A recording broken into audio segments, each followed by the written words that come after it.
নির্বাচনে নারীদের প্রতিনিধিত্ব বাড়াতে সুনির্দিষ্ট প্রস্তাব দিয়ে রাজনৈতিক দলগুলোর কাছে জুলাই সনদের খসড়া পাঠিয়েছিল জাতীয় ঐক্যমত্য কমিশন। এতে বলা হয়েছিল ৩০০ আসনের বিপরীতে দলগুলোকে ন্যূনতম ৫% নারী প্রার্থী দিতে হবে। কিন্তু বিএনপি, জামায়াত বা জাতীয় পার্টির মতো বড় দলগুলো এই লক্ষ্যমাত্রার কতটুকু পূরণ করতে পারল? সংস্কার বা পরিবর্তনের কথা বলা দলগুলোর প্রার্থী মনোনয়নের ক্ষেত্রে তার প্রতিফলন কতটা?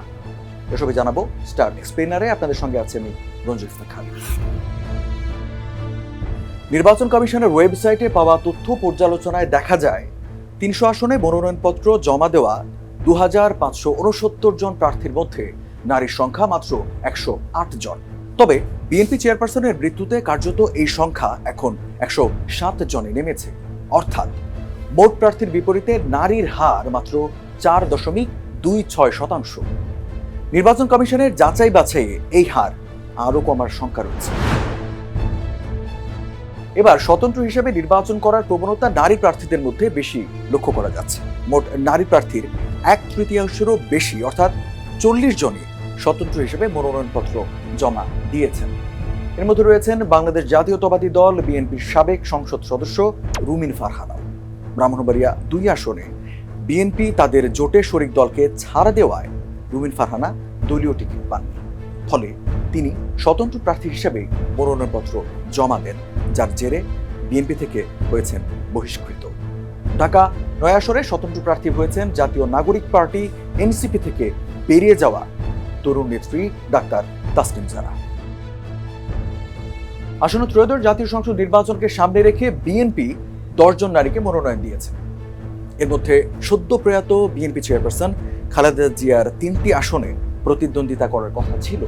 তার মৃত্যুতে ওই আসনগুলোতে বিকল্প প্রার্থী দেওয়ার প্রক্রিয়া চলছে, যা নারী প্রার্থীর সংখ্যা আরও কমিয়ে দিতে পারে বলে মনে করা হচ্ছে। ঘোষিত তালিকায় বিএনপির নারী প্রার্থীরা হলেন নাটোর 1 আসনে ফারজানা শারমিন, যশোর 2 আসনে মোসাম্মদ সাবিরা সুলতানা, ঝালকাঠি 2 আসনে ইসরাত সুলতানা ইলেন ভুট্টো, শেরপুর 1 আসনে সানসিলা জেবরিন, মানিকগঞ্জ 3 আসনে আফরোজা খান রিতা, ঢাকা 14 আসনে সানজিদা ইসলাম তুলি, ফরিদপুর 2 আসনে শামা ওবায়েদ, সিলেট 2 আসনে মোসাম্মদ তাহসিনা রুশদির, ফরিদপুর 3 আসনে নাব ইউসুফ কামাল এবং মাদারীপুর 1 আসনে নাদিরা মিঠু। বাংলাদেশ জামায়াতে ইসলামী সরাসরি নির্বাচনে কোনো নারী প্রার্থী দেয়নি। তবে দলের সেক্রেটারি জেনারেল অধ্যাপক মিয়া গোলাম পরোয়ার জানিয়েছেন, সংরক্ষিত আসনে থাকবে দলীয় মনোনীত নারীদের প্রতিনিধিত্ব। তবে জুলাই সনদ বাস্তবায়নে এক্ষেত্রে একমাত্র ব্যতিক্রম তরুণদের দল জাতীয় নাগরিক পার্টি এনসিপি। 47 প্রার্থীর মধ্যে 3 জন নারীকে মনোনয়ন দিয়ে দলটি অর্জন করেছে 6%-এরও বেশি হার। অন্যান্য দলের মধ্যে জাতীয় পার্টি জিএম কাদের 5 জন, গণসংহতি আন্দোলন 4 জন, আমার বাংলাদেশ বা এবি পার্টি 3 জন এবং গণ অধিকার পরিষদ 3 জন নারী প্রার্থী দিয়েছে। বড় দলগুলো পিছিয়ে থাকলেও বামপন্থী ও ছোট দলগুলো নারী মনোনয়নে কিছুটা এগিয়ে। বাংলাদেশ সমাজতান্ত্রিক দল মার্ক্সবাদী 10 জন এবং বাসদ 4 জন নারী প্রার্থী দিয়েছে। এছাড়া ইনসানিয়াত বিপ্লব বাংলাদেশ ও জাতীয় সমাজতান্ত্রিক দল জেএসডি 6 জন করে নারী প্রার্থীকে মনোনয়ন দিয়েছে। এছাড়া 7টি নিবন্ধিত দল মাত্র 1 জন করে নারী প্রার্থী দিয়েছে। মানবাধিকার কর্মীদের মতে যা নিতান্তই প্রতীকী। ভৌগোলিক বিশ্লেষণে দেখা যায় গ্রামাঞ্চলের তুলনায় শহর ও উপশহর অঞ্চলে নারী প্রার্থীদের উপস্থিতি বেশি। ঢাকা 7, ঢাকা 12, চট্টগ্রাম 10 এবং নেত্রকোনা 4 আসনে একাধিক নারী প্রার্থী থাকায় প্রতিযোগিতা যেমন বেড়েছে, তেমনি রাজনৈতিক সমর্থনও বিভক্ত হয়েছে। দ্বাদশ জাতীয় সংসদ নির্বাচনে চূড়ান্ত প্রার্থী ছিলেন 1969 জন, যার মধ্যে নারী ছিলেন 96 জন।